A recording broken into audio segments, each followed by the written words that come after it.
തമിഴ്നാട്ടിൽ ഹിന്ദി ഭാഷയ്ക്കെതിരായ പ്രതിഷേധം വ്യാപിക്കുകയാണ്. തെങ്കാശി പാവൂർ ഛത്രം റെയിൽവേ സ്റ്റേഷനിലും ശങ്കരൻ കോവിലിലും DMK പ്രവർത്തകർ പ്രതിഷേധിക്കുന്നു.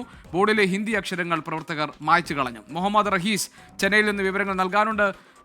റഹീസ്, ഇത് ഈ ഹിന്ദി വിരുദ്ധ പ്രക്ഷോഭം എന്നത് തമിഴ്നാടിൻ്റെ ചരിത്രത്തിൻ്റെ തന്നെ ഭാഗമായി നിൽക്കുന്ന ഒന്നാണ്.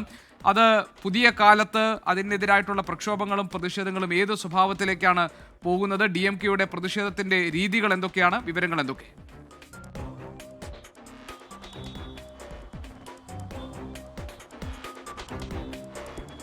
ഗോപികൃഷ്ണൻ 1930കളിലും 60കളിലും ഒക്കെ കണ്ട ഹിന്ദി വിരുദ്ധ പ്രക്ഷോഭങ്ങൾ ആ ഒരു തരത്തിലേക്ക് ഇത് നീങ്ങുമോ എന്നുള്ള ആശങ്കകൾക്കിടയിലാണ് ഈ നേതാക്കൾ തമ്മിലുള്ള വാക്പോരുണ്ടായപ്പോൾ അതൊക്കെ പ്രതീക്ഷിച്ചതാണ്, അല്ലെങ്കിൽ ഒരു പ്രത്യക്ഷ പ്രതിഷേധങ്ങളൊക്കെ പ്രതീക്ഷിച്ചതാണ്.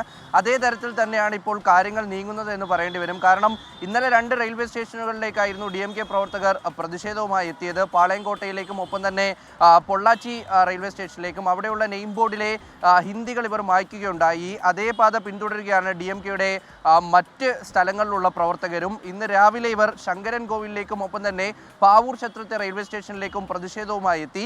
ഈ പാവൂർ ഛത്രത്തെ റെയിൽവേ സ്റ്റേഷന് മുന്നിലുള്ള ബോർഡും ഒപ്പം തന്നെ പ്ലാറ്റ്ഫോമിൽ ഉള്ളിലുള്ള ബോർഡിൻ്റെയും ഹിന്ദി അക്ഷരങ്ങൾ ഇവർ മായ്ക്കുകയുണ്ടായി. ഇപ്പോൾ പല കേന്ദ്ര സർക്കാർ സ്ഥാപനങ്ങളുടെയും ഒക്കെ ഹിന്ദിയിലുള്ള എഴുത്ത് DMK പ്രവർത്തകർ ഈ സംസ്ഥാനത്തിൻ്റെ വിവിധ ഭാഗങ്ങളിൽ മായ്ച്ചുകൊണ്ടിരിക്കുകയാണ്.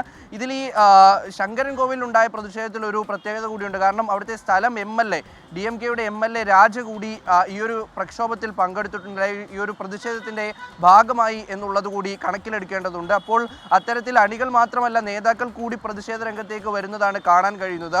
മുഖ്യമന്ത്രിയുടെ ആവർത്തിച്ചിട്ടുള്ള പിന്തുണ ഇവർക്കുണ്ട്. ഒപ്പം തന്നെ ഉപമുഖ്യമന്ത്രി ഉദയനിധി സ്റ്റാലിൻ ഒരു സമയത്തിനിപ്പുറം പ്രത്യക്ഷമായി തന്നെ കേന്ദ്ര സർക്കാരിനെതിരെയും ഒപ്പം തന്നെ പ്രധാനമന്ത്രിക്കെതിരെയും ഒക്കെ കടുത്ത വിമർശനങ്ങൾ ഉന്നയിക്കുന്ന ഒരു സമയം. അതുകൊണ്ട് തന്നെ പ്രവർത്തകർക്കൊപ്പം നേതാക്കൾ കൂടി ഈ പ്രതിഷേധത്തിൻ്റെ ഭാഗമാകുന്നു. വിദ്യാർത്ഥി സംഘടനകൾ ഈ പ്രതിഷേധം ഏറ്റെടുക്കുന്നു. ഇതിൽ ഏറ്റവും പ്രധാനം മറ്റന്നാൾ കേന്ദ്ര ആഭ്യന്തരമന്ത്രി അമിത്ഷാ ഇവിടേക്ക് എത്തുന്നുണ്ട്. 2 ദിവസത്തിനപ്പുറം വിദ്യാഭ്യാസ മന്ത്രി ധർമ്മേന്ദ്ര പ്രധാൻ തന്നെ തമിഴ്നാട്ടിലേക്ക് എത്തുന്നു. ഇവർക്കെതിരെ പ്രതിഷേധം ഉണ്ടാകുമെന്ന് കോൺഗ്രസ് അറിയിച്ചിട്ടുണ്ട്. ഒപ്പം DMKയുടെ ഭാഗത്തു നിന്ന് പ്രതിഷേധം ഉണ്ടാകുമെന്നുള്ള കാര്യം ഉറപ്പാണ്. അങ്ങനെ തമിഴക രാഷ്ട്രീയത്തിലേക്ക് വീണ്ടും ഒരു ഭാഷാ പോര് കൂടി കടന്നു വരുന്നുണ്ട്. മറുഭാഗത്ത് BJP ഇതിനെ പ്രതിരോധിക്കുന്നു. ഇനി ഏതൊക്കെ തരത്തിലേക്ക് ഈ ഒരു ഗ്രൗണ്ട് മാറും എന്നുള്ളത് വളരെ പ്രധാനമാണ് ഗോപികൃഷ്ണൻ. ശരി, മുഹമ്മദ് റഹീസാണ് ചെന്നൈയിൽ നിന്ന് വിവരങ്ങൾ നൽകിയത്. ഹിന്ദി വിരുദ്ധ പ്രക്ഷോഭം DMKയുടെ നേതൃത്വത്തിൽ ചെന്നൈയിൽ നടക്കുന്നു. അതിന്റെ വിശദാംശങ്ങളായിരുന്നു മുഹമ്മദ് റഹീസ് പങ്കുവച്ചത്.